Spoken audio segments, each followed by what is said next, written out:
I was late.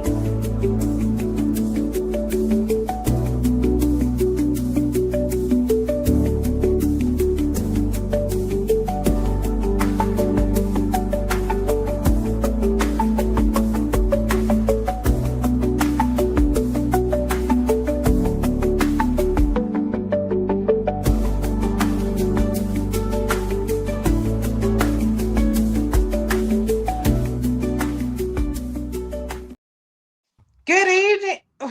Good evening, everyone. Welcome in. Oh, I love how Julian. I love how Julian starts with a smile. Because, honey, when we was backstage, that ain't what it was. That ain't what it was given. Hi, y'all. Welcome to my live tonight. I am joined by no one that is new or a guest to this stage or the Black Song Network stage. We have Julian of Julian Creates as well as Shem from Shem So Creative, the style maven. I saw that on your Instagram. I was like, this girl is crazy. I've noticed it before, but I never paid attention to it. Anyway, so yes, we have two special guests on here tonight with us. So if you're with us, please make sure you say hi in the chat. Let's talk. I'm super excited because we are making Julian's pattern. So we are joined by the designer himself. Cause we famous. We feel special to be in his presence. So I'm gonna bring it up on the screen. This is his latest Nomi pattern. Nomi, what is it? 25 2 2153. 2153. Sorry. Um, and it is a super. Would you say it's like vintage inspired? It is. It is. Okay. Vintage inspired, retro. Dapper man. Is it a dapper inspired? Would you dandy inspired rather? It was. Um. It was definitely when I came up with the design. So basically, wanted something a little bit different in terms of vest pattern that you don't I normally think see. Julian on mute. I can't hear. I can hear him. Can y'all hear Julian? Oh, maybe it's just me then. Because I can hear Can you you. hear me, Shamir? I can hear you, but I just can't hear Julian. Okay, well, we need you to fix that. All right, Julian, keep talking. But yeah, so there was a looking at like especially some of like 90s patterns, especially 90s Berta patterns, had similar vest styles. It was given like, early New Jack swing. That's what that was the vibe I was going with. Um Incorporated with like some kind of a military style from the mid-century. So the pants are a Gurkha style trouser, with some different buckle details that are a little bit different. But are easy to sit up on the waist, at your natural waist. So it does help, and just offering a good garment. Your booty look good in this too. Not to be, It's the pants. I was I about to say, not to be, a good Gurkha waist well, will make yeah. make it look high and lifted up. Praise the Lord. I was about to say, yes. It looks like somebody been in the gym squatting a little bit. Not the hood out. All right, so this pattern goes from a size 34 in men to a 52. There are two views available for it. So can you talk about what we'll be making tonight is the vest, and we're Julian's not sewing. He's going to be asking questions and answering. I'm sorry, answering your questions and helping me and Shamir along the process. Shamir, you doing the real one, or you doing the? Oh shoot, not the girl left. I'm doing a muslin tonight, so I am going to be working on a bust adjustment. Can you talk about the details of the jacket as well, Julian? So I see you have what intrigued me or what excited me about the jacket was like the three buttons. I've never seen that before. I thought that was pretty cool. Yeah, you don't see it that often. It's definitely like a very 80s, 90s style detail. But again, for men's, there's not a lot of different like unique styling details Mhm. that I feel kind of translate for a lot of garments that people might want to wear today. So I saw it, I was like, oh, that's cute. I want to try that. Um, Yeah. they are functional buttons, so it is like a double breasted. But and if you think about it, it works perfectly because a lot of times when a man buttons his coat jackets or his vest or something like that, usually that bottom button to like if it is a square shape, that bottom button to the right is usually never buttoned. You always keep that open. So here it kind of eliminates it, making it easy. So those are all three functional buttons. But what is great about this is that it is there are basically princess lines throughout. So you have your princess seams in the front, but you have the same in the back. So it gives you a lot of places that you can take the take the vest in, and it can work for all different body types, no matter the chest projection that you have. So this one actually is a they do have functional well pockets. But if Hmm. you don't, but Julie, can you talk about what you did for the cover shot I surely that can, people may not that people may not know? because I was lazy and had to get it done, because if we usually are on a time crunch when we have to have this done. So those are faux welts. All of them are faux. Basically, the welts were sewn on and top stitch along the sides to put them in. I have made the vest correctly with true welts and making sure that all the pockets are functional. If you actually look at the sew along that is available online on my channel, for this vest, I do show how to do the traditional pockets for it. We love to see it. Listen, he had to make it work. Okay, so can you tell us a little bit about that process and how you guys sort of like with the creative process and the of developing your pattern is, and like what you would do differently if you had the opportunity? Hmm, hmm, hmm, hmm. Oh, what let me rephrase it. No, no, no, no, no, no, no, no, no. So normally, again, so the process has always been where we give our designs. So we are the designers. So we kind of do the initial sketch and the ideas and provide some inspiration shots. Normally, what that includes for me is I include vintage patterns that are not available in men's patterns anymore. So Mhm. the pants actually were inspired by the pants that I made for Atlanta Frocktails last year, which were Okay, a I want to say they look familiar. Okay. hmm And then the vest, again, I found it was a bird pattern. I'm like, oh, I like those together with some just changing up of the details, some small changes up as I do that. So I drew the design, but then I show like this is my inspiration. These are patterns that like we can kind of base these off of. Um, with that, and then I think I also included the instructions because I have the original McCall's pattern. So I included some of the instructions so they Oh, can have a cool. better image of the design and stuff like that. So once that is done, they basically make a digital mock-up or like a digital tech pack drawing of it so that it can then be made into the pattern. They Mhm. then they do a muslin. We kind of get that signed off, and then they will send me the pattern with some basic instructions, no pictures or anything like that. When that is in my hands, the clock starts, and I basically have 8 days to make a preliminary mock-up of it for photos and take photos of that. Once those are improved, I have an extra 4 days to take the final photos. Were you so was for the first round of like changes that they made, since it wasn't it, did you give they had the pattern number then? You gave them like, yo, did you pull it out the archives so you can use that as a basis? Did you have So a lot of they changes will to make? there's not an archive that they They can have get. an archive. Not forever, not all of it. Oh my god. So Okay. not like just because they say they have like there are certain pieces that they have, but they don't have everything. Okay. I mean, it is a lot of patterns. I'm a Right. So okay. and then some of these were before their digital time. So yeah, Yeah, true, true, true. I don't have everything. So I was able to like if they have questions or something about the design or something like that, I'm able to send them pictures of the patterns that I'm thinking of when I'm making the pattern and stuff like that. But we go through, they show me measurements. So like now that I have made the pants, like one of the things I would have changed is I would make the belt pieces thinner so that you can use thinner buckles. Um, the Mm. the thicker buckles almost look like they should be traditional pants buckles, and I would do them a little bit thinner. Just that's just a personal preference for me. And also, it would be in a size because the way that the buckle goes through the waistband, it is not available to do on most one-step buttonhole machines. It's wider than that.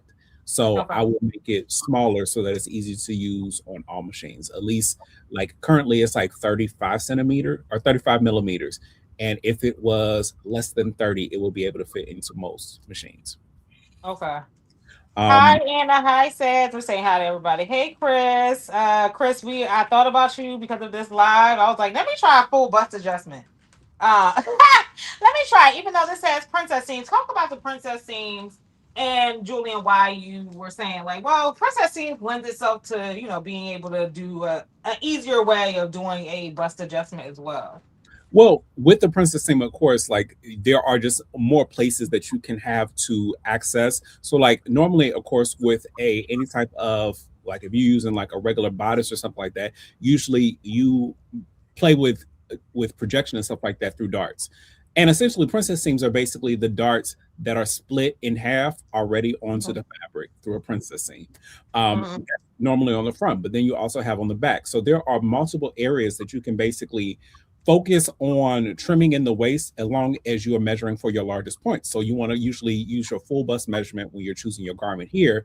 Then you can definitely trim down from there once you like make your muslin or something like that, and to start kind of pinning in under your bust to make sure that Okay. the waist and stuff like that. So I want to talk about your class that you're teaching at PatternCon this year. I want you to talk about PatternCon a little bit. Shout out to Trisha.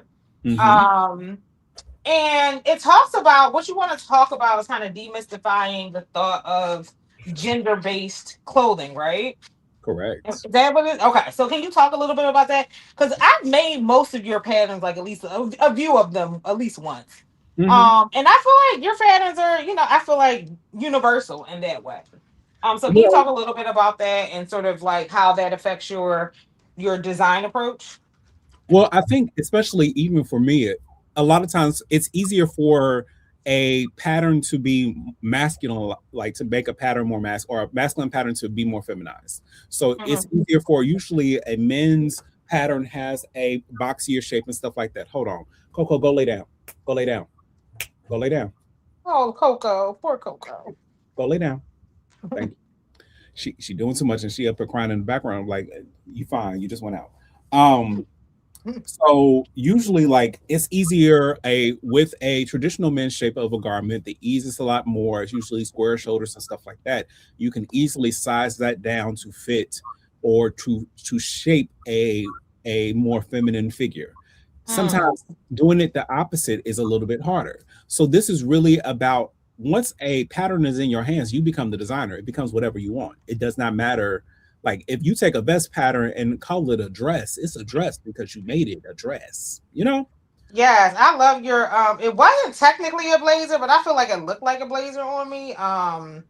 Which number was that, Julian? When I made it out of the roses? The roses. The It is was like that a the 2009? No, it was a newer one. I think Shamir made it with us too. it was the double breasted shirt. Oh yeah. Yeah, yeah, yeah. Yeah. That's one of my favorites. Because again, like, blazers can be a little challenging. And I want Shamir to talk a little bit about that project because it's coming back to life, y'all. Right. Um but I feel like it looks like a blazer without all the complexities that a blazer can sometimes have. Yeah. Yeah. And I mean, and I think that a lot of people saw it as that, but also like there are so many opportunities there. But again, I think we get stuck on, and especially traditional pattern companies have been stuck in a very gender biased way of thinking, or gender is a very gender binary. That's what it is. And we know that, especially as a sewing community, everything is a little gray. So everybody falls within spectrums, and it's all about a spectrum. So why not make our patterns that are more for a diverse spectrum than anything else? So how are we able to take this pattern or take this design and really make it into whatever we want to make it into? So Absolutely. that includes like bust adjustments, not only a full bust adjustment, but sometimes you need to do it ain't full, or like if you don't have the same bust projection, if you want to use a woman's pattern with a more of a men's body, which does not have the same bust projection and protuberance, you need to change it up as you need to. So Yeah. So what I you feel like, so do you feel find like included. I only wear menswear because I'm a man? Shut up, Terrence. Listen, I didn't see the name at first, and I was about to say, I was about to sit there like, hold on, sir. Like, hold on. It was about to get ugly up in here. You lucky I looked at the name. Okay, because I don't play that shit. Anyway, Terrence, please. Anyway, gay rights. Not gay what? Anyway, so Yes, Julian. So what are the so we talk about I know about women's adjustments. Like we have to do things typically for our booties or a bust adjustment. But I don't really know what guys have to adjust because I don't have the same hardware as you guys. So it's less about the hardware, it's more about fitting the frame. So a lot of Okay. times we have square shoulders and stuff like that. So sometimes we might need to change up the shoulder width or something like that, or change up like the back adjustment. You might have a broader back and you need to then and adding width there while still keeping the fronts trim.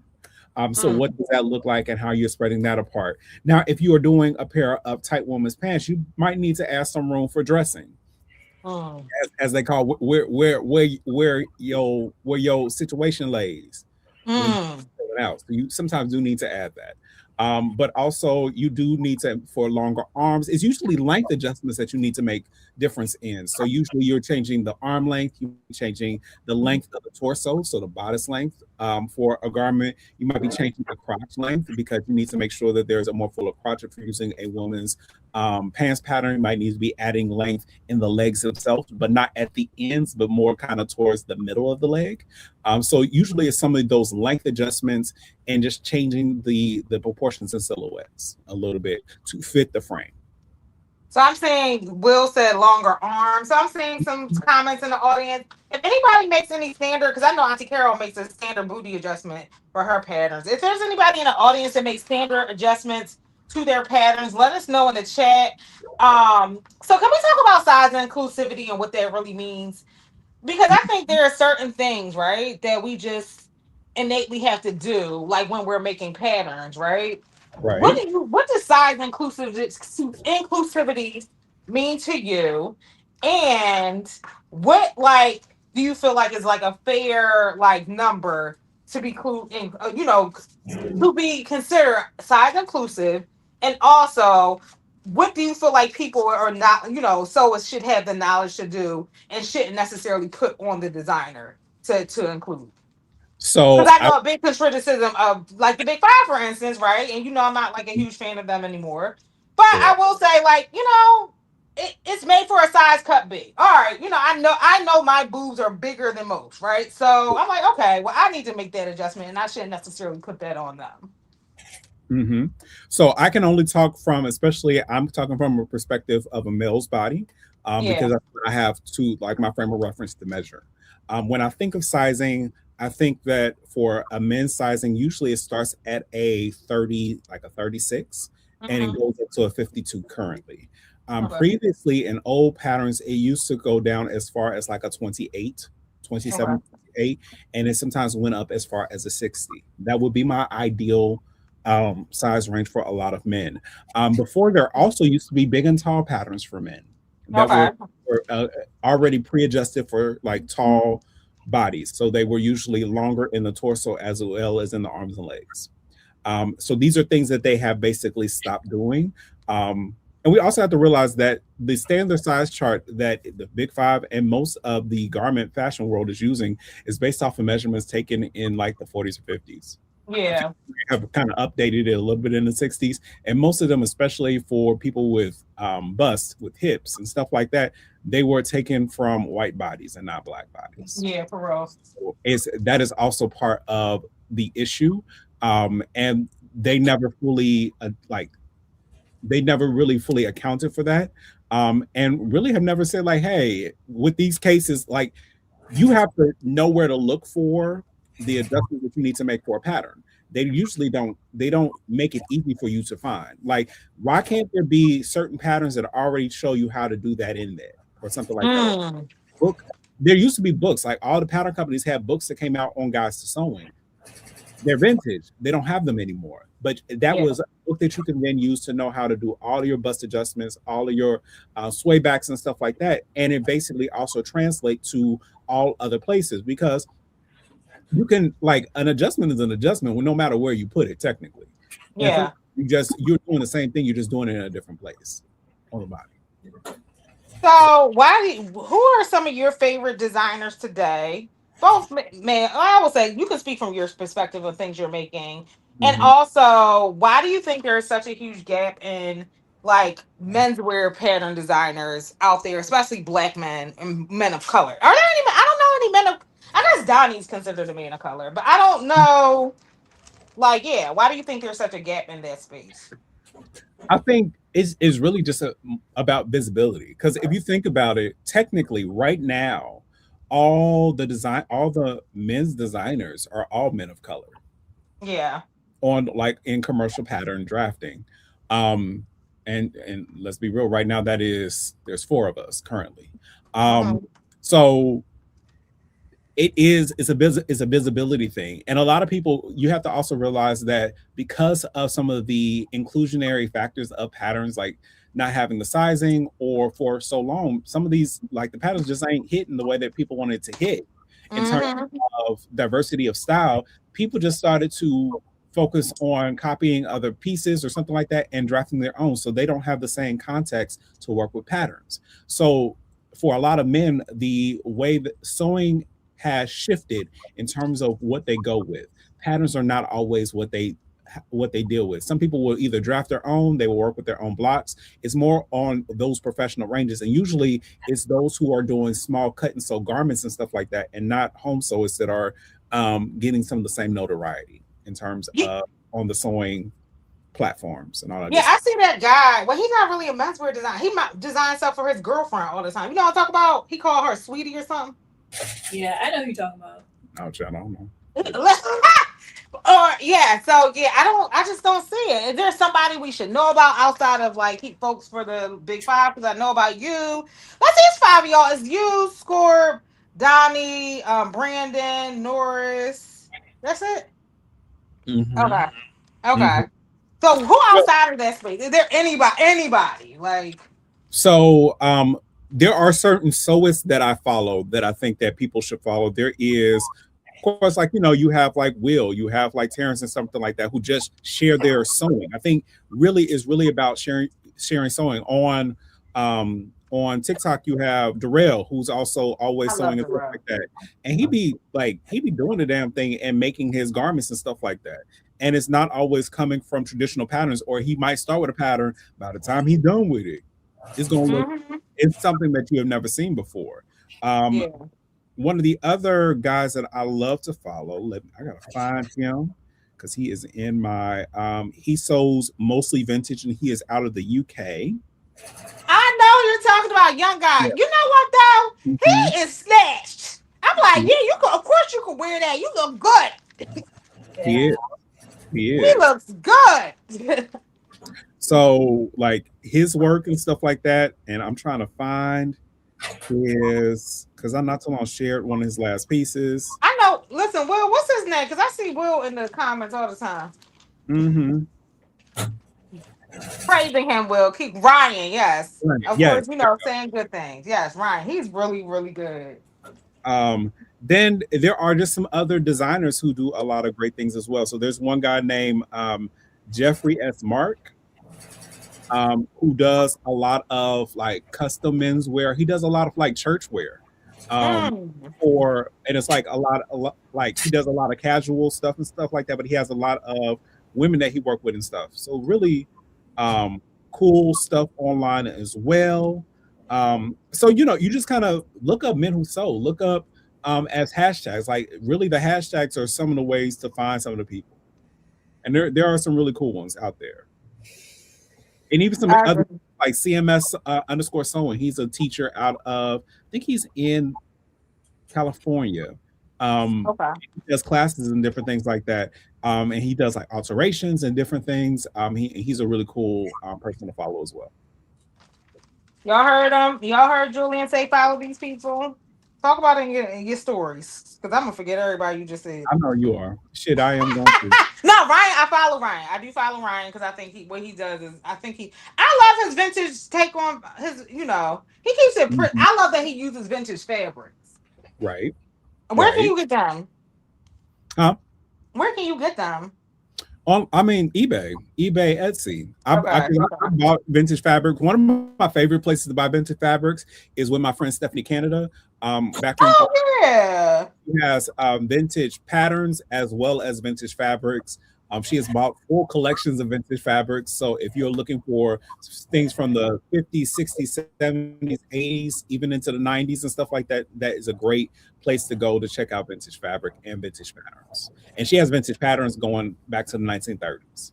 Some Do of them, people like, actually use them? How do you handle them with care? So I have them, but I don't know. I'm a little afraid to use my vintage patterns. Hey, Tigery.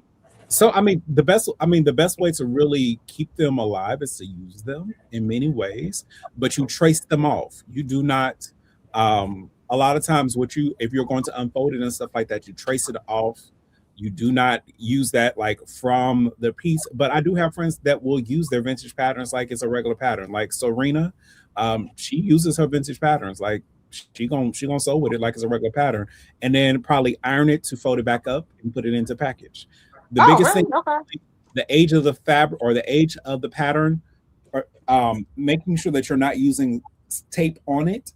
Tape basically is acidic and will eat away the pattern paper and stuff like that, and will actually turn into a gummy mess. Oh no. So you should not do that. But if you can, like if you're really concerned about it or something like that, you can put it into a comic book sleeve. They make acid-free comic book sleeves, and putting in like a comic book board out of acid-free paper. That's the best Okay. way to do it. Do you do that? I do. Oh, cool. Okay. Mhm. All right. So I finally had my muslin cut out. So what I'm gonna do is I'm going to sew it at a bait with the basting stitch. I'm not gonna sew it full blown. Shamir, are you around? I'm right here. Are you here to talk? Can you talk a little bit about the revival of your? I want y'all both to talk about like the classes y'all have coming up. But can you talk about the blazer class? Because Julian, I know, also does like blazers as well. So why was it important for you to do that class? I want you both to talk about like your love of wovens. Because this is the first, I think, well, first woven garment I'm making in the month. Another reason I need to make sure this shit fits. Can you both talk about that a little bit? Sure. So what was the first part of the question? Talk about the blazer class that is, the revival of the blazer class. Oh, yeah, sure. So the blazer class, yeah, we're bringing that back. So I have always, not always, actually, that's a lot. Blazers for a long time were like my nemesis, but something that I really wanted to eventually master because I like to wear blazers. I wear inspired look. I have always been into that. And so it just makes sense for me to eventually learn that. I'm very intrigued by the bespoke process, all the hand stitching, the perfection that's not perfect. It's kind of like, knowing that it's not perfect, like each little stitch is not perfect because it's hand stitched, is kind of like perfect and desired. And so I want to learn that. And Auntie Carol has the skills to do so. And she agreed to take me on as kind of like a protege, a little project.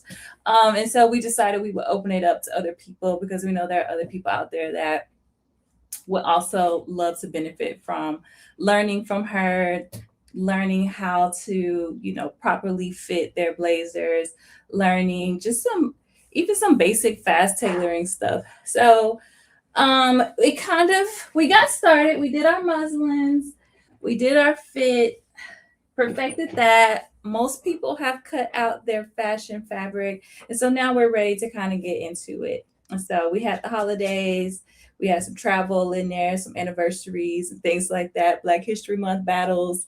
And so now we're finally ready to pick back up and get serious with our tailoring. So next weekend, I will be going live working on my fashion fabric and doing my tailor tags and answering questions.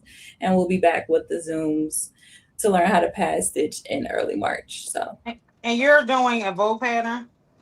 Yes, we're doing Vogue 1927. We selected that pattern because it had a lot of elements that you would want highly tailored jacket. So it has 2-piece sleeves, it has peaked lapels, it has, a proper collar on it. It has patch pockets that we're going to learn how to put on invisibly so you can't see the stitches from the front. And so it was just a nice like base pattern we thought to do this project with, but we did open it up and let people choose whatever pattern they wanted as long as it had some of those same elements. Recognizing that different body shapes tend to look better, or people have different tastes and different styles of jackets. So we are flexible in that way. We love to see it. Hey everybody. Hey, I think that's Zena. I'm glad everybody, what is this saying? Glad to know I am not the only one that traces patterns. Oh, okay. Yeah, I don't trace patterns. I don't. I just started like since the big five is we don't know. It looks like it's going on a glory. I have been like trying to maintain all the sizes and the patterns that I really care about if I can't get them available electronically. So Julian, I had you on mute. I'll take you off. Julian and Shamir, why do y'all have such a disdain for what the thing is called? Knits. Well, more so Shamir than Julian. Are you kidding me? I just made 2 sweatsuits. And then Girl, bear but you said I ain't making no more sweatsuits. You said I ain't making no more sweatsuits. Like so, yeah. I don't really have a disdain for knit. So I have to tell you just a little bit, because the reason I got started sewing was because I didn't have enough money to afford what I wanted to buy. The things that I was seeing on the runway, the things I was seeing in the fashion magazines and on celebrities, that's how I wanted to dress. I wanted those pieces, but I could not afford it. So I said, you know what, I'm going to learn how to make it. And my journey has been pretty consistent in that way, in that the things that I make are what a lot of people would consider aspirational in terms of style. So a lot of people like to make everyday things. They focus on what are those wardrobe staples that I'm going to pick up every day. I'm like, no, what's that statement piece that I can pop out in on Saturday? That's what I'm looking for. I can afford sweatpants, so I will let somebody make my sweatpants, you know, Right. unless it's going to be something creative that I can kind of like get into that I can't find in the store, or I got an idea, or I want to put some things together like my last sweatsuit. And so then I'm like, yeah, let me play around with it. But it's not my bread and butter, because that's not why I sew. Mm-hmm.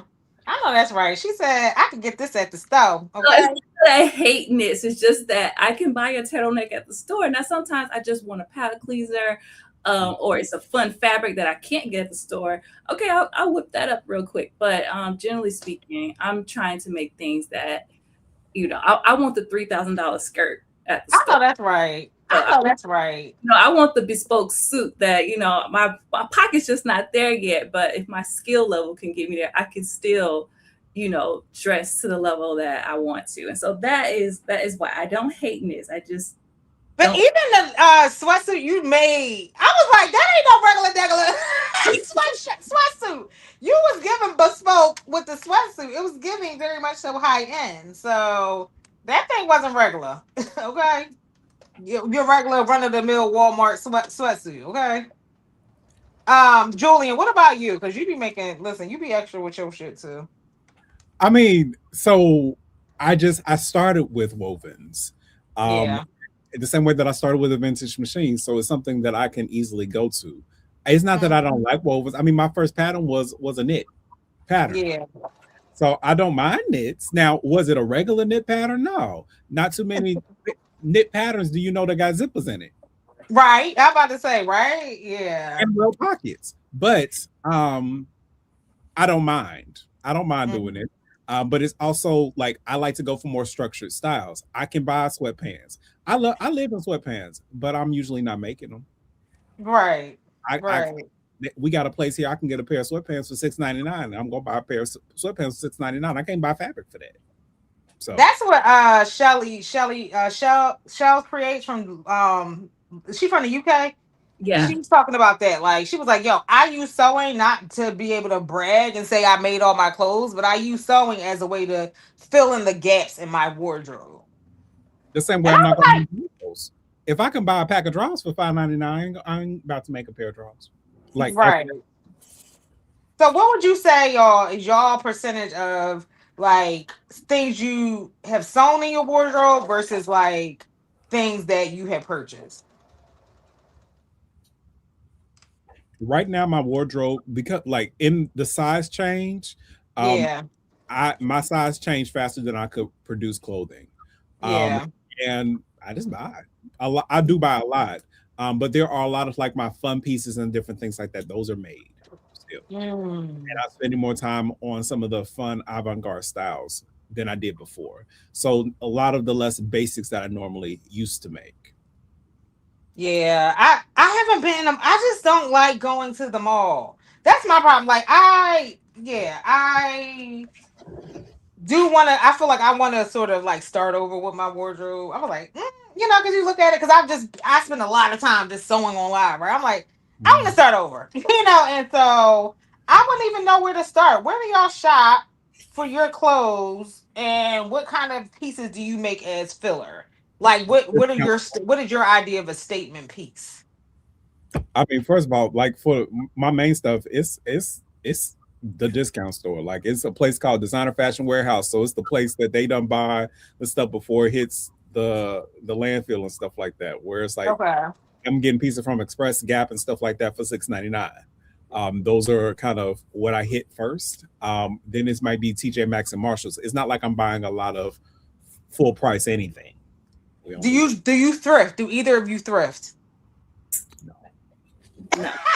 Wait a minute, even you don't. I thrift. I used to thrift. That's the crazy thing. I used to love. I have some banging like wool coats from the thrift store. I mean, Like, and there are certain things I will thrift. Fur, wool, like outer pieces, yes.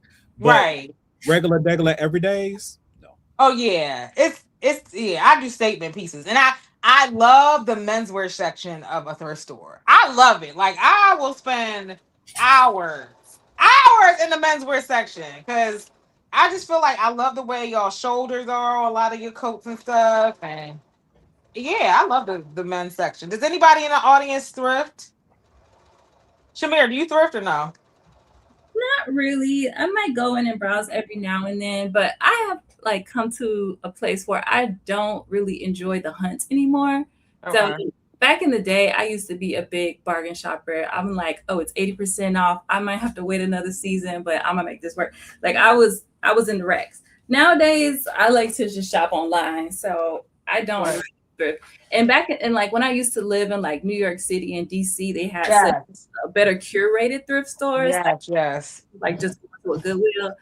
So you pay a little bit more, but you get, a better selection. So I used to be really into that, when I was younger and I lived in bigger cities. But That is so true. I do feel like the places where you live affects, like New York, you could find not a Birkin, but you can easily find like a Gucci or a Coach bag, or you know what I mean, like something high end bag or whatever.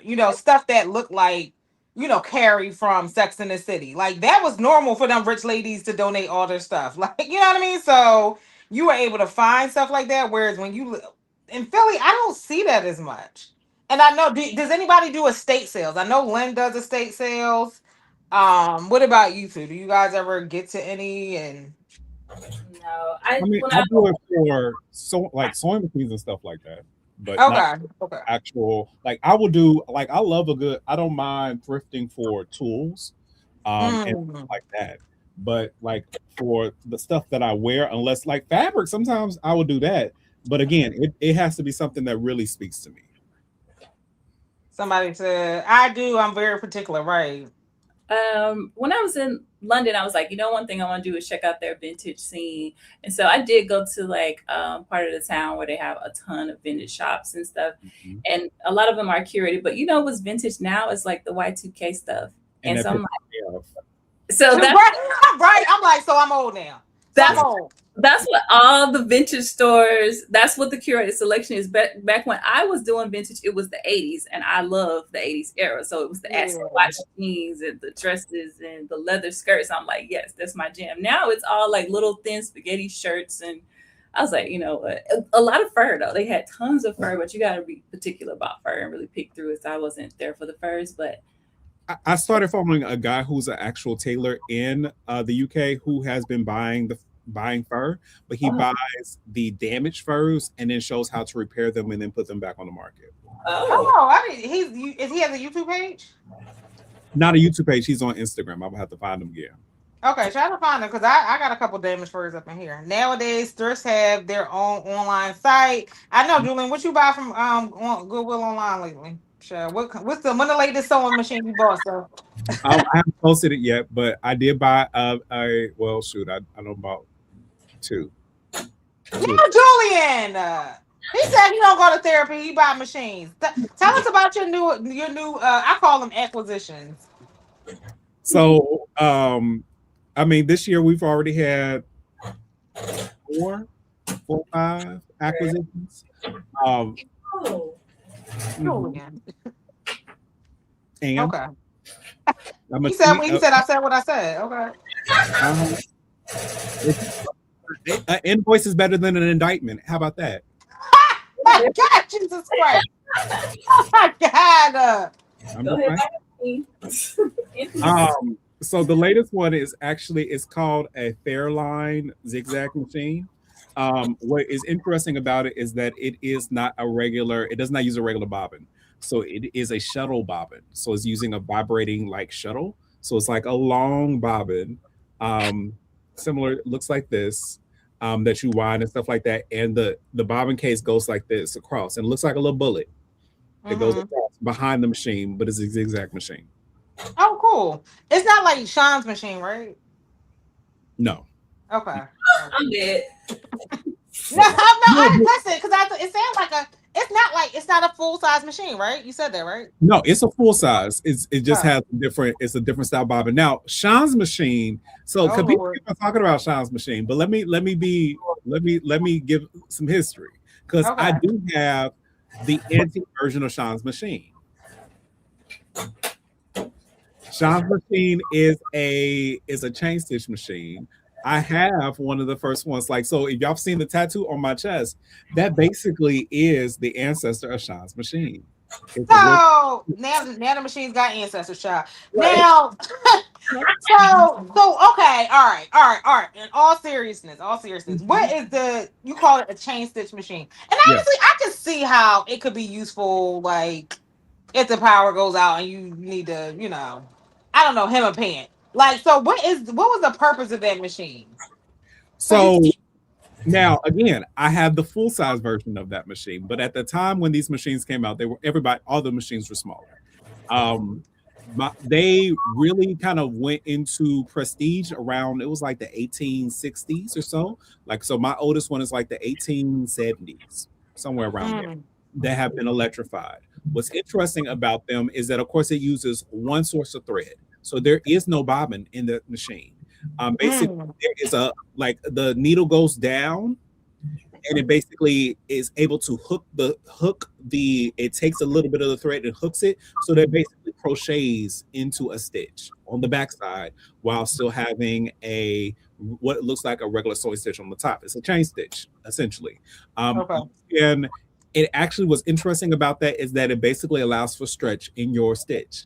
So it's a good stitch that you can use for a lot of your like stretch fabrics and different things like that. If you still want to use a regular straight stitch, you do have to tie it off because you can pull that thread and the whole stitch will kind of open up if you don't tie it off, or you make sure you do some type of back stitch on it. So is it intended to, like, can you make a full garment on it? Like, were people making full outfits on it?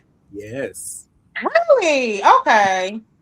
What's interesting is that even today, like for a lot of, if you go to get a lot of made to measure pants and stuff like that for men's, a lot of your like your pants seams are still done with a chain stitch because it allows for quick and easy access if you have to do alterations. Okay. So it's still a viable machine. Like, I've used the machine, and what's interesting about the Wilcox and Gibbs is that you think for a machine like from the 1800s that it would be real primitive and stuff like that. This is one of the first machines that had automatic tension in the 1800s. So he said not too much on Shine. I'm just saying. Too much. He said not too much on Shine now. Okay. Now, could you make a full garment on Shine's machine? No. Okay. Now, okay. But just because of the type of fabrics and stuff that I use and the quality of that. So like in terms of the build quality, it's probably mostly plastic and not metal. I prefer mostly metal machines. So that's just Yeah, that's one thing I do appreciate about the vintage machine. They just, first of all, they feel more powerful to me. And you just feel like you're just wearing like sometimes I feel like the fabric is owning me just because of like some of these plastic machines, like, that's my baby, but I'm like, yo, you dominating me. Like the fabric, I feel like, oh, I'm fighting, but on them vintage machine, it's like, no, I own you. This my shit, don't play with me. Y'all laughing, stop laughing. Not y'all laughing. All right, Jameer, where are you with the vest? I am about to sew the side seams and the shoulder together so I can see how it looks on, so I can get feedback from Julian. So I am about to attach my outer, front, and back at the shoulder seam. So I'm not doing my side seams because I'm not doing a muslin, and the side seams are the last thing I sew up. Oh, is it? Is that what happens? For me, I don't know how you put your vest. I mean, so normally, talk about the construction process, Julian, because I honestly didn't look at the instructions. I just do it the way I do this. okay. So normally, what you would do is you would put the fronts and the backs together. You would then do the shoulder seams. Then you would do the lining, put the lining on top. Then you would do along the neck edge, along the front edge, down to the bottom edge on both sides, and the sleeve edges and stuff like that, keeping the side seams open. Then you would start putting the side seams together. So you would normally, what you would do is you would pin together your the right sides of the outer fabric together, as well as about an inch or so of the lining at the top. You will start on the lining fabric and you kind of start sewing in a circle on either side, leaving a hole open that you would then have to hand stitch once you're done. Okay. So we got to birth it basically. Not you're not turning it, like you will birth it when you after you sew the lining and the fabric together, but the actual putting the vest together, it's not quite birthing. But something similar. So is this an easy pattern? Would you consider this an easy, like, what's the most challenging part, would you say? Like, if I wanted to, like, would you? Pockets will be your hardest. And then just making sure you have a good buttonhole. Oh, yeah, they do require buttons. I mean, technically, I mean, you could do snaps. I was about to say, are snaps tacky? Depending on the fabric that you're using, like almost what I would suggest is, let's say if you did it like in a denim or something like that, do like a snap. But they also have magnets, so you could magnetize. You could put a button over top of a magnet and do it that way too. Yeah. I learned something new today. I learned something new today. All right, I'm gonna press this open. What's this for? So let's talk about the challenge. How's everybody in their challenge, Carmen? I was about to say, I know next week is going to be an intense week. I know. I'm prepared for all the posts. Because we Black. Y'all like to wait till the last minute. Oh, you talking about me? Have I started my final outfit now? I mean, at the end of the day, y'all know how we do it. We're probably going to end up with an extension. I'm going into March, because in March, I want to use all free patterns for my lives. Like, I mean, just because y'all do it online don't mean that it can't be done if you're working on it. But there is an event that I want to go to on the 28th. So I'm trying to think if I have the time to complete my jacket by that time. You do. I mean, I do, but the point is, like, the hype of Black designers is mine. Like, we're gonna get it done. Yeah, but if we need a little day or two extra, that I don't mind it. But I feel like we've all displayed like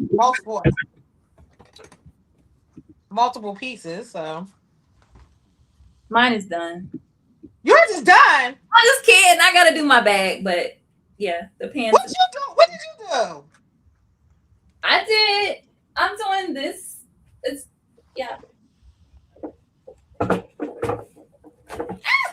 So it's my top that has the two pieces, my double top, and then I got black pants, and then I'm making a bag. What's the top? Nikki's top with the double cuffs and stuff. Yeah, I hacked it. Nikki as in Beauty J'adore? Mm-hmm. Yeah. And then the pants are by Veronica. Which pants you do by Veronica? The palazzo pants of Paris. Okay, yeah. And I added a belt loop. And I'm gonna do the Gaia clutch. Guy. Oh yeah, that's easy.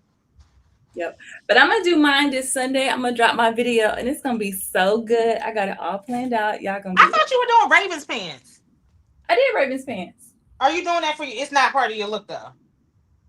So there's two challenges, right? There's the style challenge that you have to use one machine.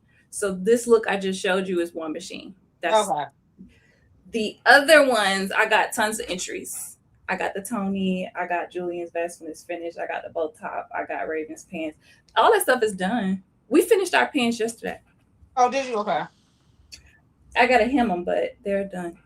Yeah, I'm doing mine, and I'm up here finishing up my waistband on my pants now. But I used the serger on those and the sewing machine, so I can't use that piece.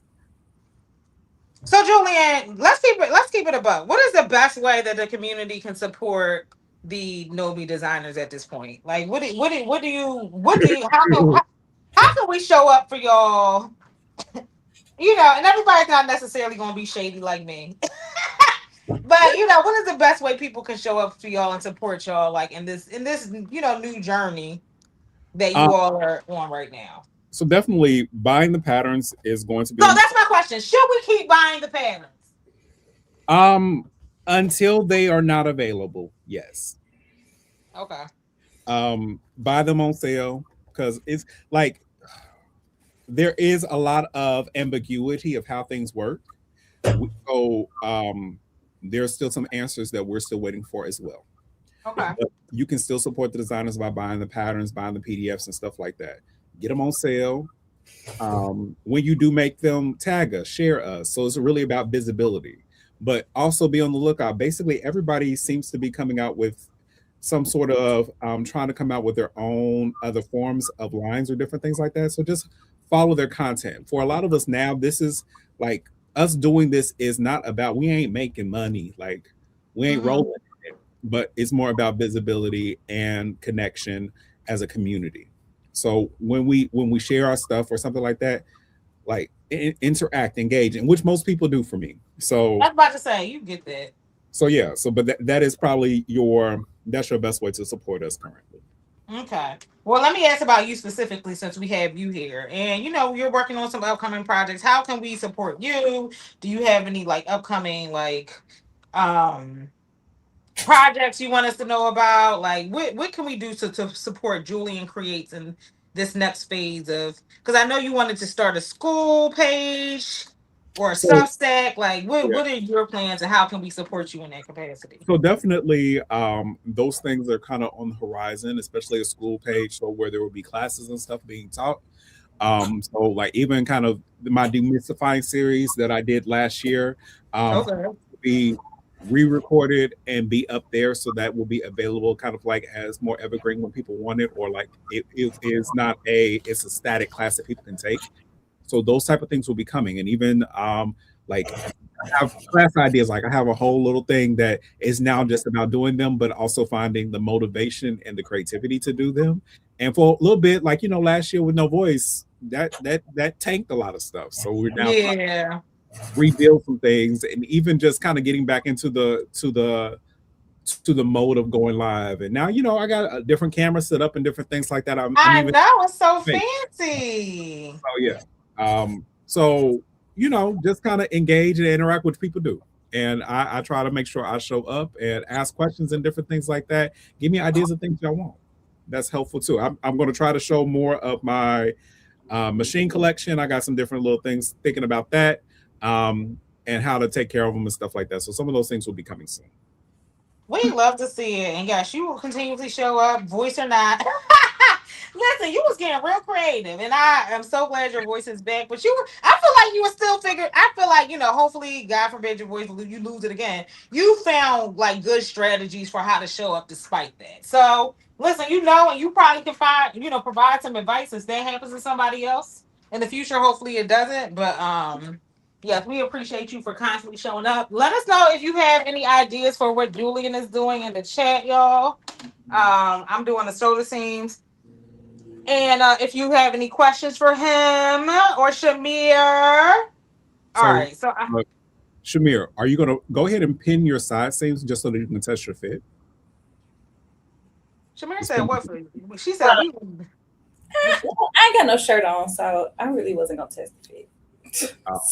Not you wasn't going to test the fit though, sis. like to know if there's a central location for all the designers, including the ones that are not part of the big five. So there is technically, like, are you talking about Black designers or all just indie designers? There is not one repository with everything. One good place to go that I like to use, especially if you want to include both indie and stuff like that, you can. Minerva sells a lot of patterns. So Minerva is a good place that you can see both indie as well as like commercial pattern designers. But another place is called thefoldline.com. They have a good selection of indie as well as like pattern designers. I use them, especially if I'm looking for all the different men's patterns. If I'm writing an article or something like that and thinking of certain patterns, usually I can find it there. It's called what? The Fold Line. Oh yeah, hold on, I can pull it up. Mm-hmm. Hold on, well, I don't know how it's acting right now. Foldline.com. My computer, I got a lot going on. Okay, hold on. Oh, it's the Fold Line. Yeah, the Fold Line. Also, are anybody taking any fun classes? I know Shamir's taking a fun class because I'm in it with her. I know me and Shamir are working on we're working with Jazz and doing a illustrator class, which is fun. We're learning all the things. Jazz is a good teacher.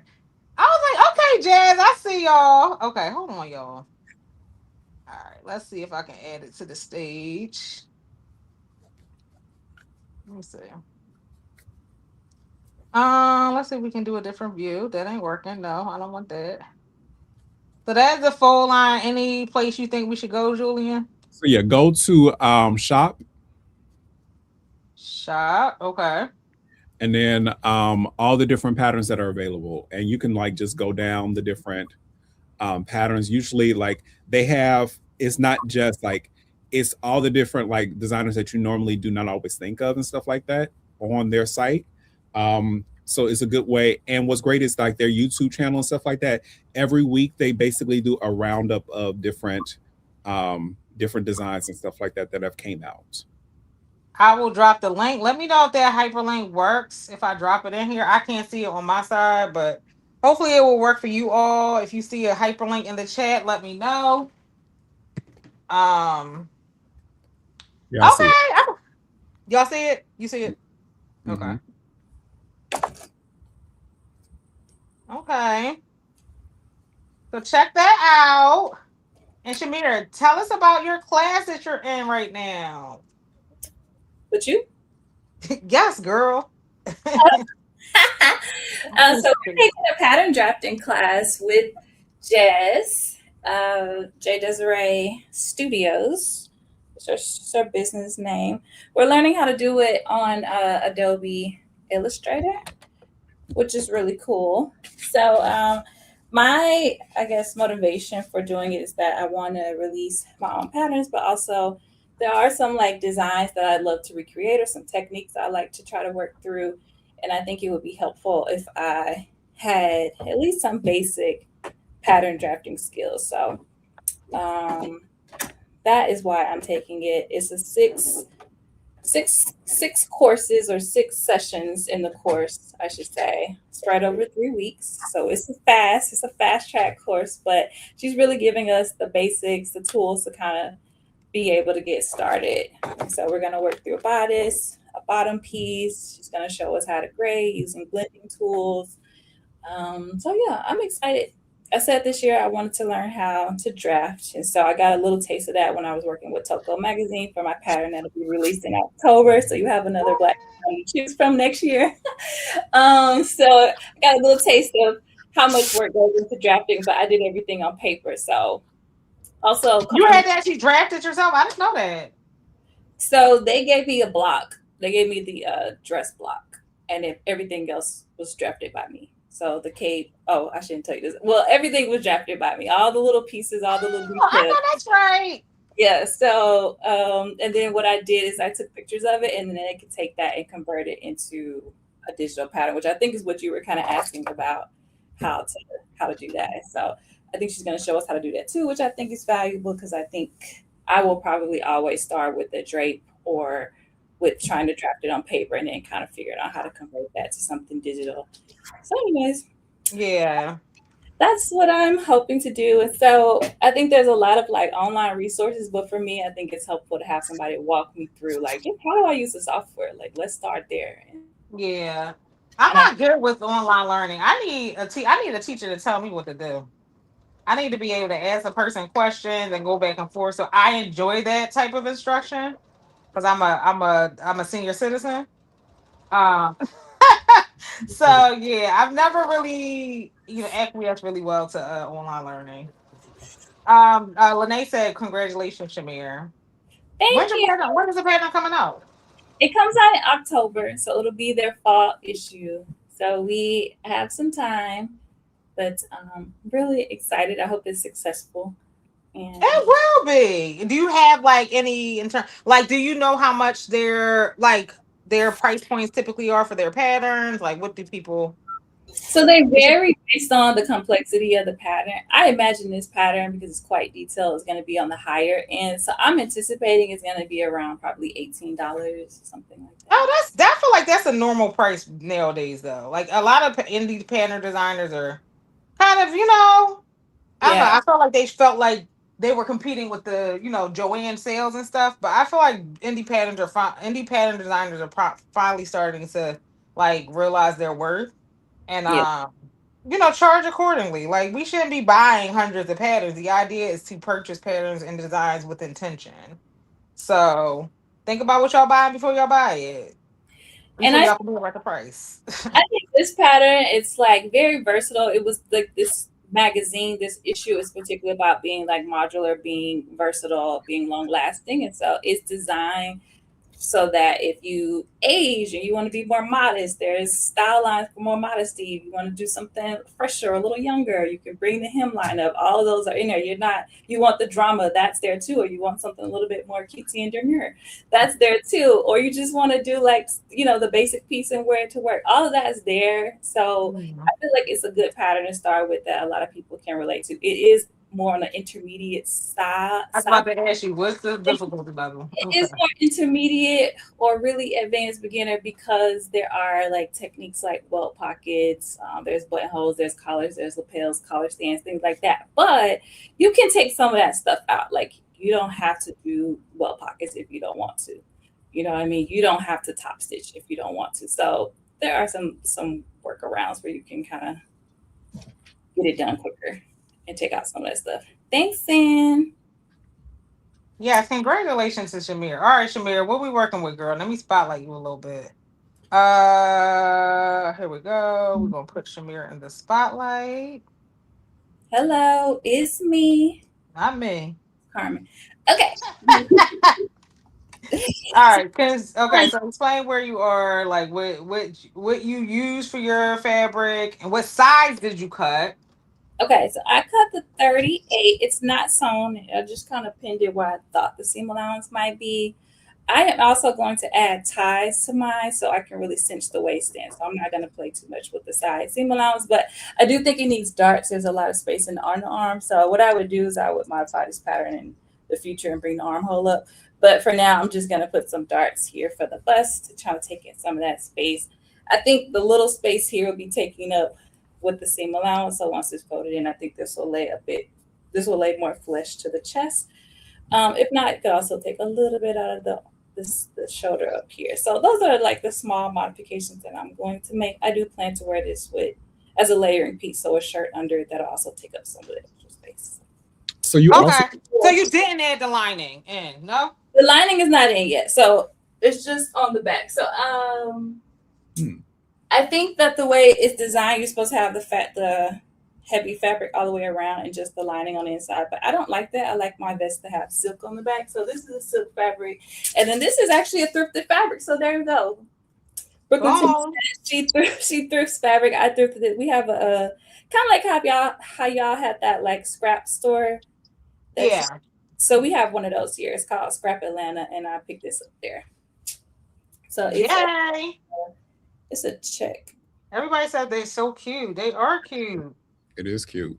But even along that, like that front princess seam, if you want to take in a little bit there just to bring it in, especially down the down the waist a bit to trim it out because you haven't put the pockets there. Like, so that's why, like, especially for this, it might be easier to like either make your lining first or make your outer fabric and base it together, and then you can use those princess lines to zhuzh it. By the shape. Yeah, and let's see, there's no seam lines are so big. I'm so used to doing the indie patterns all the time. When I go back to 5/8, I'm like, this is right. It's like a whole city block. That's a lot of fabric. I like this. Oh, so you gonna make the back silk? Let me see. Oh, it's also you're making the back a different fabric. Yeah. Oh, I like that. I like that. Yeah, so the back and my lining is this silk fabric here that I got from Fine Fabrics. I like it. Okay, let me show you mine. Not to make it about me, but I need some feedback. All right, so what should I do? Because I cut the 38 as well. And I do think I'm experiencing some of the same gapping here, but I think I need to take it in. I mean, take it like out.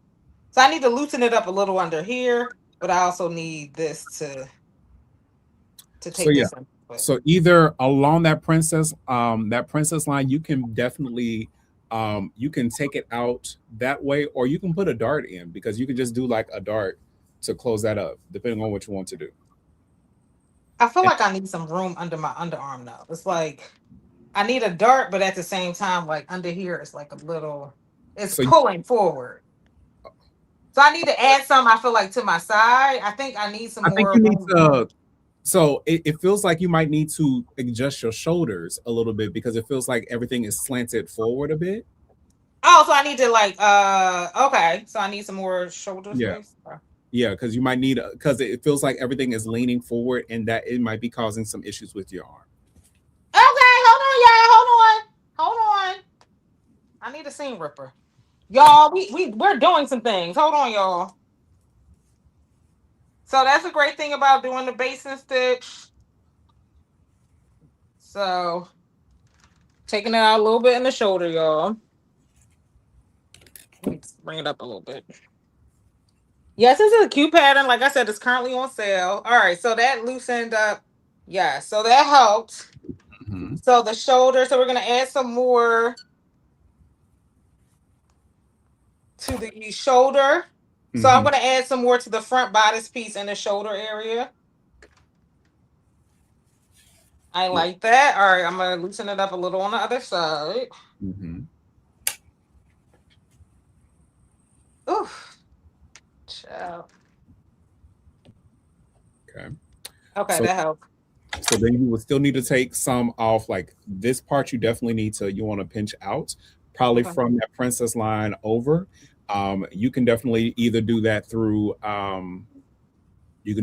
dart, or you can even redraft that piece a little bit and just kind of pinch it up from the princess line over. Okay. So almost what I would do is just fold it down. So you think that I need to add a dart here? I mean, how else? You can either take it out. So either, like, especially because you did a muslin, you can take it out of that pattern piece, but you still have, if you want to get rid of some of that, all that excess fabric right here, you're gonna it has to go somewhere, because it's like you're gonna have to subtract it. So either through art, or you can like the pattern piece, and you can bring that down, like that amount of fabric, and just close it up. Okay, so get rid of some of that here. So I'm gonna transfer this dot to my pattern. And then also with that, with the changes that you make to the shoulder, you might want to shorten the shoulder seam at the top, because it feels like it's coming off your shoulder. There is a little bit of on the other side by the arm, by your some of that. I didn't pinch that out yet. On that side, but closer to your shoulder, like your shoulder bone. There you go. Okay, so what do I pinch it out? Because because either you still some of that is probably the seam allowance, but also just so that you can see that how accurately is going to lay smooth across your body. Okay. And yeah, and depending on how you feel about it, you can definitely probably take it in.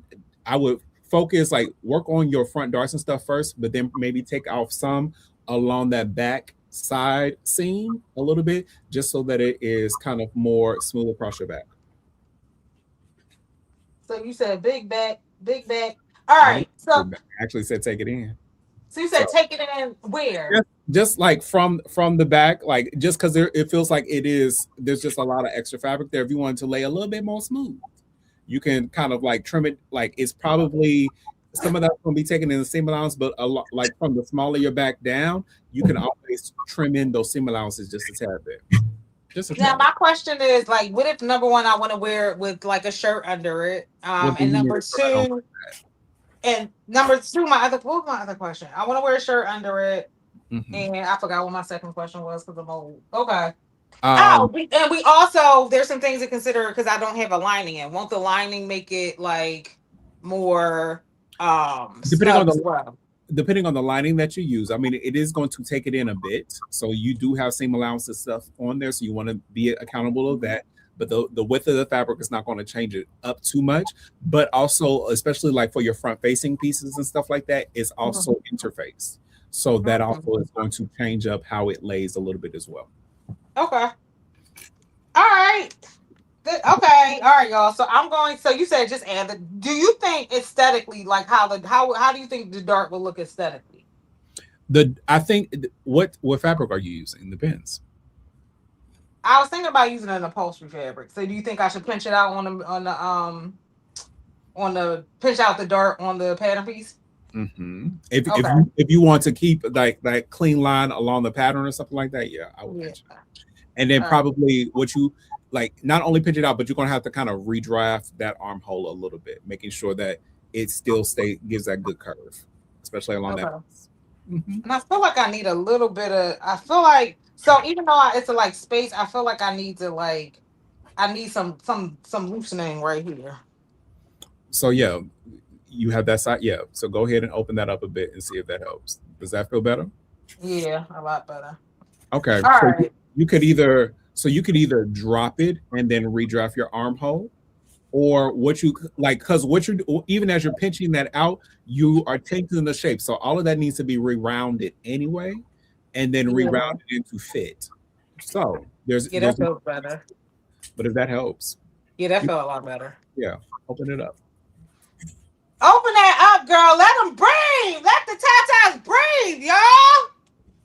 All right, I'm ready. I am ready. I'm ready. Thank y'all for those quick tips. Thanks for the guidance, Julian. Thank you for joining me, Shamir. I can't wait to see your final makes for your sewing machine challenge. Don't forget, Black Sewing Network is hosting a Black History Month challenge this month as well. And the challenge rules are almost identical to BHM. I want some really good stuff with the BHM challenge as well. I will not be entering into the Black Sewing Network contest for obvious reasons, but we are giving away 2 prizes for $130. The first one will be drawn at random. The second one will be community selected for who styled it the best. So definitely show up and represent these designers, these Black pattern designers, in the best way possible, because that's how you attract new people into the fold. Okay, that aren't necessarily aware of their pattern. So yeah, our challenge as well, BHM pattern designers. I will include again a little shortcut for all the pages you can tag that you need to tag in your caption. You need to tag Black Sewing Network. You need to tag BHM pattern designers on Instagram only, y'all. This is an Instagram only challenge. You need to also tag So Natural Dane, and you need to use the hashtags BA. I'll include it in BSN channel, y'all. Because it's not a lot, but it's a lot to remember. So even for me right now. All right, y'all. Thanks for joining me, Shamir. Thanks, Julian, for joining me. Make sure you're following both of them. Both of their information is included in the chat.